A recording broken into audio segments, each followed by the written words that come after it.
invitó y este tipo le gustaba comer carne humana, pero yo no lo sabía y nos dio a comer. A mí me gustó. Hoy vamos a revelar cómo fue en realidad la vida de María Félix, la mujer más enigmática, dominante y deslumbrante de la época de oro del cine mexicano. Desde sus residencias exclusivas en Polanco y París hasta las joyas más impresionantes jamás diseñadas por Cartier, cada aspecto de su existencia te dejará sin palabras. Acompáñanos a descubrir la riqueza, las propiedades y los excesos que rodearon a la legendaria doña. Empecemos. María Félix no fue solo otra actriz del cine nacional, fue la mujer que transformó para siempre la manera en que el mundo percibía a las mujeres latinas. Nacida el 8 de abril de 1914 en Álamos, Sonora, María de los Ángeles Félix Guereña jamás imaginó que se convertiría en un símbolo global, en la diva capaz de intimidar a Hollywood y seducir a Europa con una sola mirada.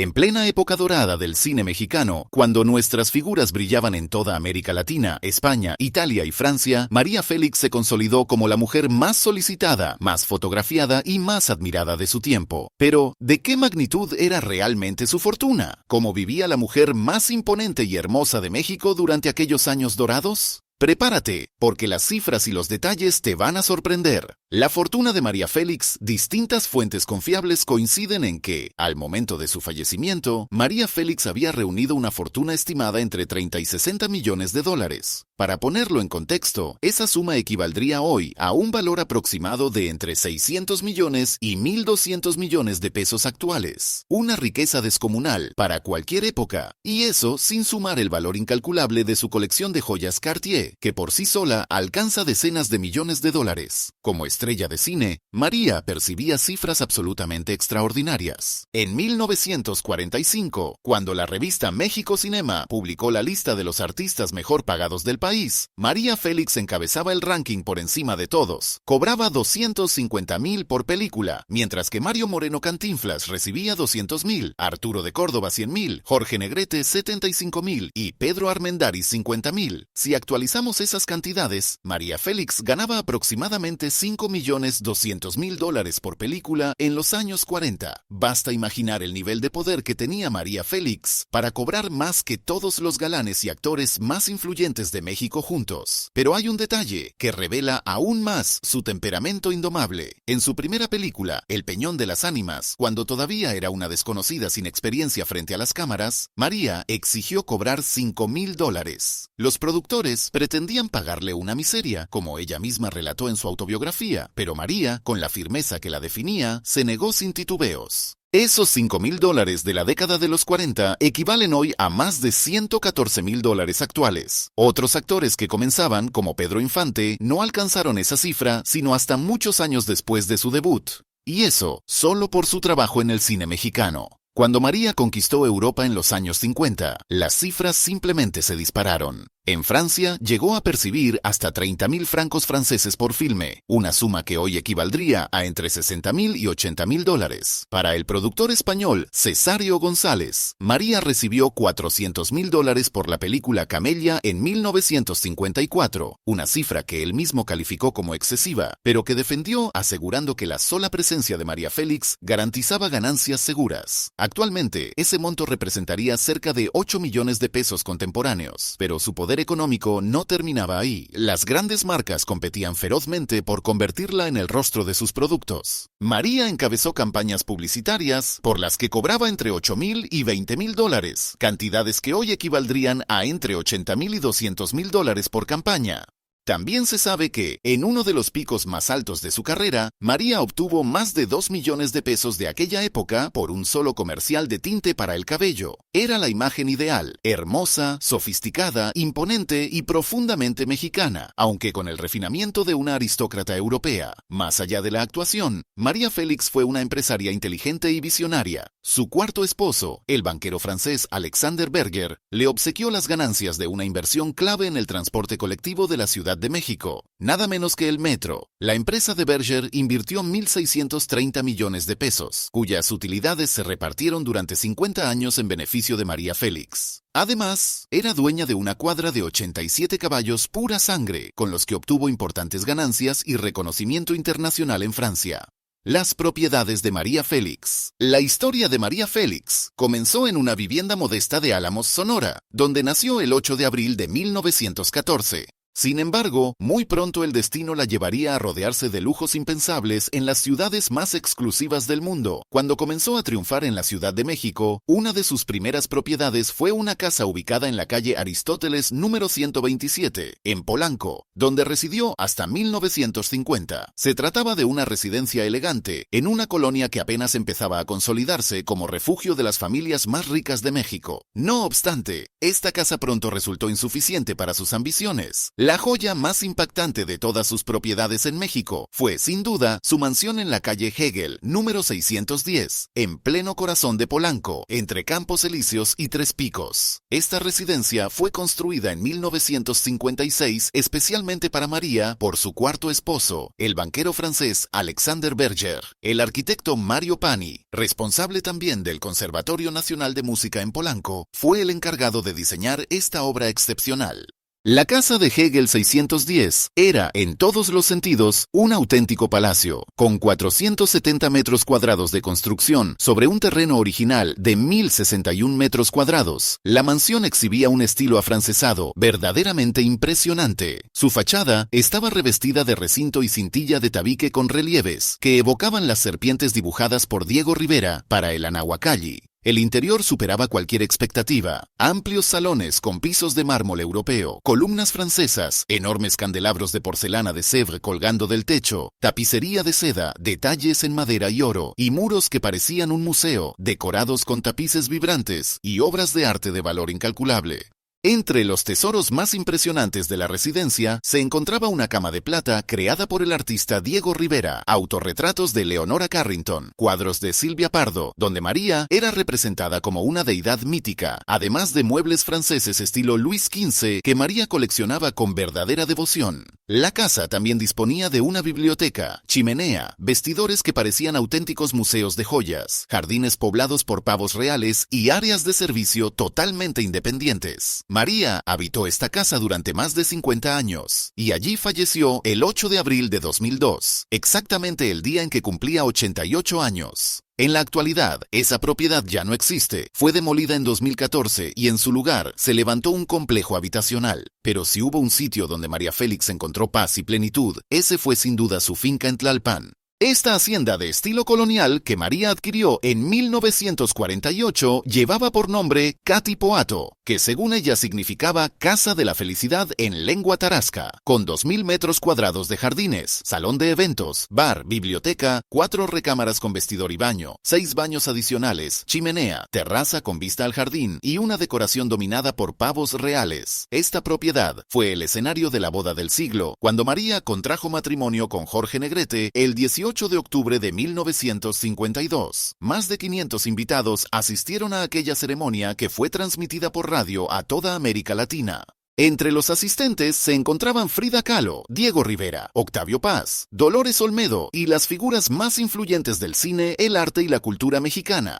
Hoy, el sitio es conocido como Antigua Hacienda de Tlalpan y puede alquilarse para eventos. Y si vivir en México ya era sinónimo de realeza, esperen a conocer su residencia en Europa. En París, entre el río Sena y el Arco del Triunfo, Alexander Berger obsequió a María un departamento con algunas de las vistas más privilegiadas de la Ciudad Luz. María se encargó personalmente de decorarlo, inspirándose primero en el estilo Napoleón III y más tarde en Luis XV, incorporando detalles de época que le otorgaban una estética absolutamente clásica y refinada, las joyas de María Félix. Pero si hay algo que define el lujo extremo en la vida de María Félix, son sus joyas, y no se trata de joyas comunes. Hablamos de piezas únicas en el mundo, auténticas obras maestras de la alta joyería, creadas exclusivamente para ella por la casa más prestigiosa del planeta, Cartier. La historia de amor entre María Félix y Cartier comenzó en los años 60. Entre 1959 y 1976, María adquirió piezas icónicas que hoy forman parte de la historia universal de la joyería: broches y brazaletes de pantera, piezas de coral, collares de conchas entrelazadas y una serie de imponentes joyas de reptiles que nadie más en el mundo se atrevería a encargar. En 1968, cuando María residía en París junto a Alexander Berger, visitó la casa Cartier y solicitó algo que cambiaría para siempre la historia de la joyería: un collar de serpiente cubierto de diamantes. Quiero una joya distinta, diferente, que nadie tenga, afirmó María con esa voz firme que no aceptaba objeciones. Los artesanos de Cartier tardaron 2 años completos en crear aquella serpiente de 56 centímetros de longitud. La joya está compuesta por una estructura de platino y oro totalmente flexible, engastada con 2.473 diamantes de talla brillante que alcanzan un peso total de 178,21 quilates. 2 esmeraldas en forma de pera conforman los ojos, mientras que la parte inferior de las escamas fue decorada con esmalte verde, negro y rojo. La serpiente podía ajustarse a la muñeca como un brazalete o lucirse como un collar impactante. Esta pieza se convirtió en una de las favoritas absolutas de María, al punto de que años después mandó a crear un par de aretes a juego, serpientes de oro adornadas con esmalte turquesa, cubriendo las escamas de la cabeza y el extremo de la cola. Sin embargo, su joya reptil más extraordinaria surgiría en 1975 y está ligada a una de las historias más comentadas sobre la excentricidad de la doña. Se cuenta que María Félix apareció en la boutique de Cartier de la Rue de la Paix, en París, llevando 2 crías de cocodrilo vivas dentro de una jaula y solicitó una joya que reprodujera con exactitud la forma de los animales. Aunque este relato nunca fue confirmado por completo, ha llegado hasta nuestros días alimentado por la audaz personalidad de la actriz y el asombroso realismo de la pieza. El collar de cocodrilos está elaborado en platino, oro blanco y oro amarillo y cuenta con 1023 diamantes engastados, 1060 esmeraldas, 2 cabujones de esmeralda y 2 de rubí utilizados como ojos. La joya está compuesta por 2 cocodrilos, uno recubierto de esmeraldas que imitan la textura verde de la piel y el otro decorado con diamantes amarillos incrustados. La originalidad de la pieza radica en que puede llevarse como gargantilla, tal como prefería María Félix, o separarse y utilizarse como broches. Al igual que la serpiente, los cocodrilos están completamente articulados en su interior para adaptarse con precisión al cuello. El proceso de creación tomó varios meses. Se dice que María quedó tan satisfecha con el resultado final que organizó un brindis en honor a todos los artesanos de Cartier que participaron en la elaboración de la joya. Además de estas piezas icónicas, María Félix poseía una colección personal que incluía perlas naturales, diamantes talla baguette, esmeraldas colombianas, rubíes birmanos y el célebre diamante Azoka de 41,37 quilates procedente de la India, valuado entre 12 y 15 millones de dólares.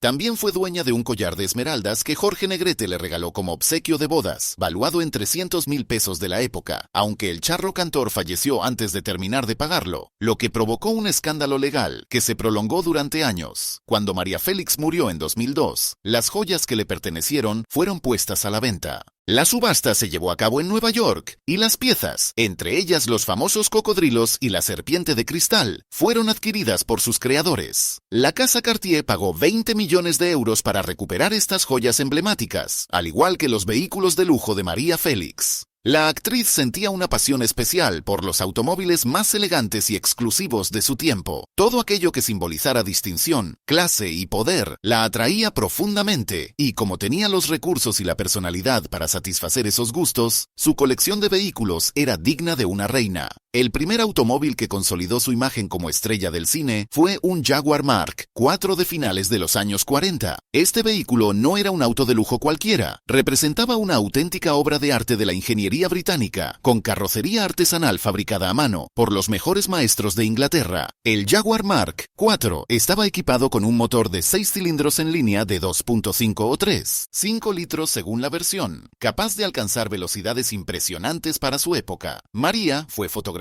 en numerosas ocasiones, llegando a eventos y estrenos cinematográficos al volante de este refinado automóvil británico. Su silueta estilizada, sus líneas elegantes y su parrilla inconfundible convertían cada aparición de María en un verdadero espectáculo. El Jaguar reflejaba a la perfección su carácter, elegante a la manera británica, pero con una fuerza imponente escondida bajo el capó. Sin embargo, si existía un automóvil que realmente simbolizaba el poder y el estatus de María Félix en la década de los 50, ese era sin duda su Mercedes-Benz 300 Adenauer. Este lujoso sedán alemán era considerado el vehículo predilecto de jefes de Estado, la realeza europea y los empresarios más influyentes del planeta.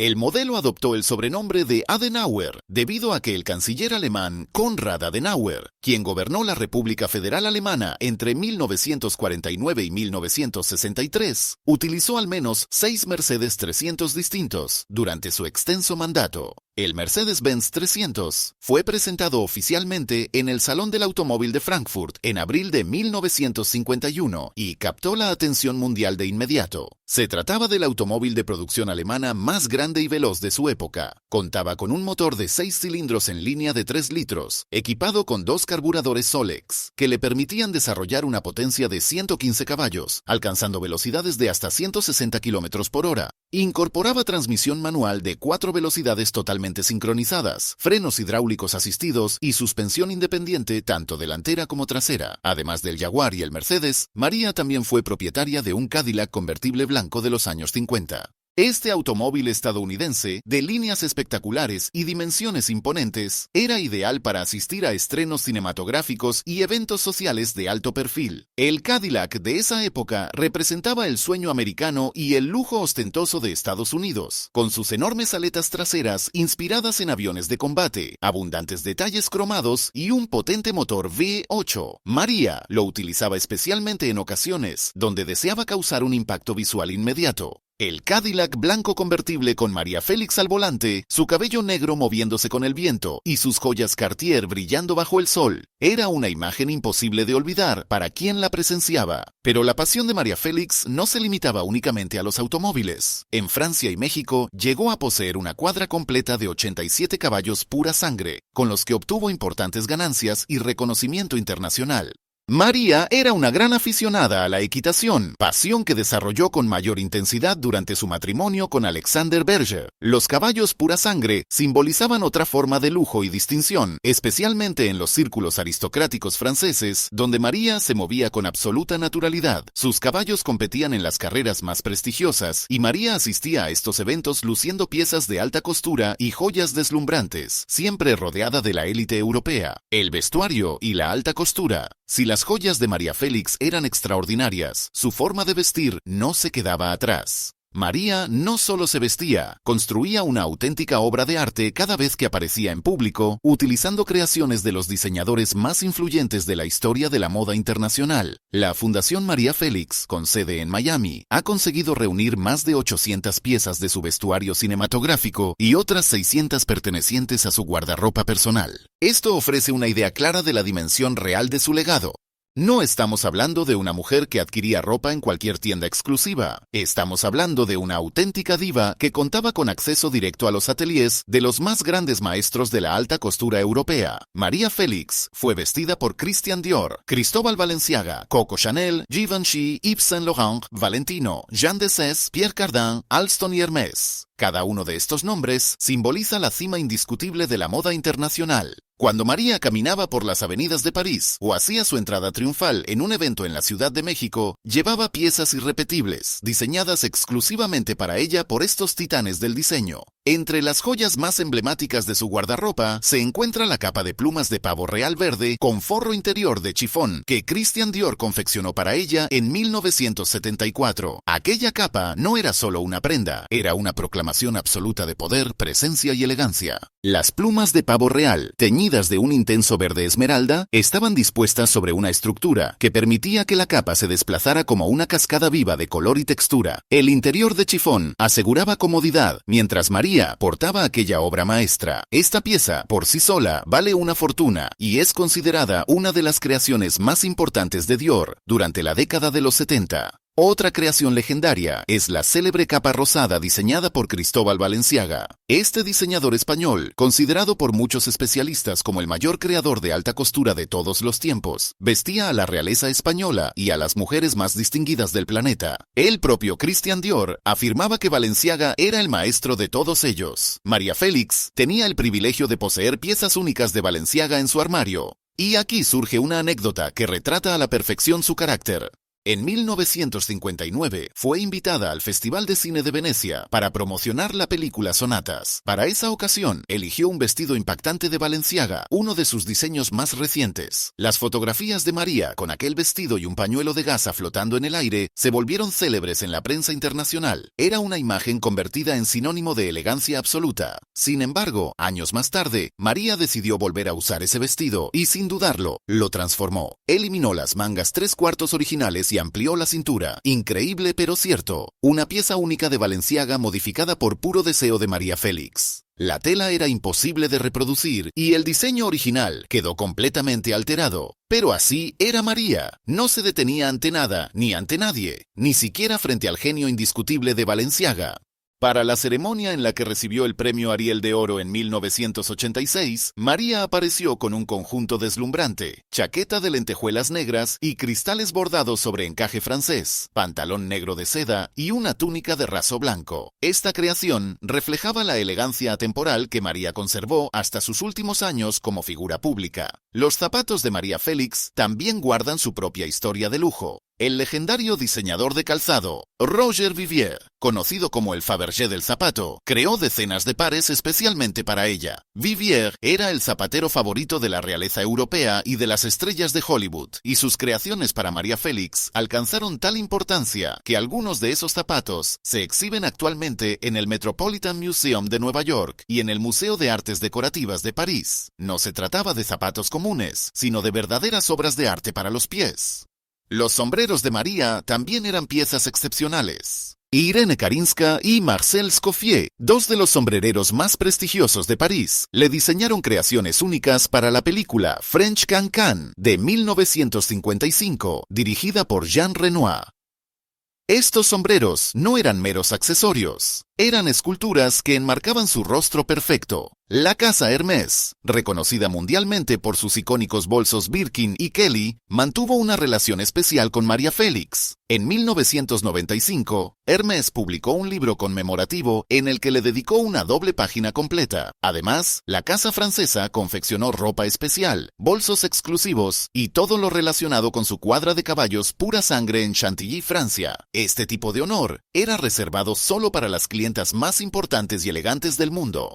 En 1984, María Félix recibió un reconocimiento que pocas mujeres logran. La Cámara Nacional de la Moda Italiana y la Federación Francesa de la Costura la nombraron una de las mujeres mejor vestidas del mundo. Este no era un premio de popularidad, sino un reconocimiento de las instituciones de moda más importantes, confirmando que María representaba la elegancia suprema. Lo fascinante es que podía lucir con igual distinción un huipil negro bordado por indígenas mexicanos para Tizoc de 1956 o una capa de plumas de Balenciaga en una gala europea, moviéndose entre la tradición mexicana más auténtica y la alta costura parisina sin perder su esencia. Para Camelia, de 1954, María cobró 400,000 pesos de la época, una cifra escandalosa. El productor Cesario González justificó este pago diciendo que con su presencia aseguraba el éxito y el glamour de la película, parte del cual provenía del vestuario diseñado por Armando Valdés Pesa, su diseñador de cabecera en México, quien combinaba la elegancia internacional con el sabor mexicano. Tras su muerte en 2002, su colección de vestuario se dispersó entre subastas y colecciones privadas. El modisto venezolano Nicolás Felizola reunió más de 70 piezas que exhibió en Miami bajo el título María Bonita, ícono de la moda. En 2023, la Fundación María Félix adquirió más de 40 piezas de Balenciaga, Chanel, Dior, Yves Saint Laurent y Feroz, preservando el legado de la máxima estrella del cine hispano.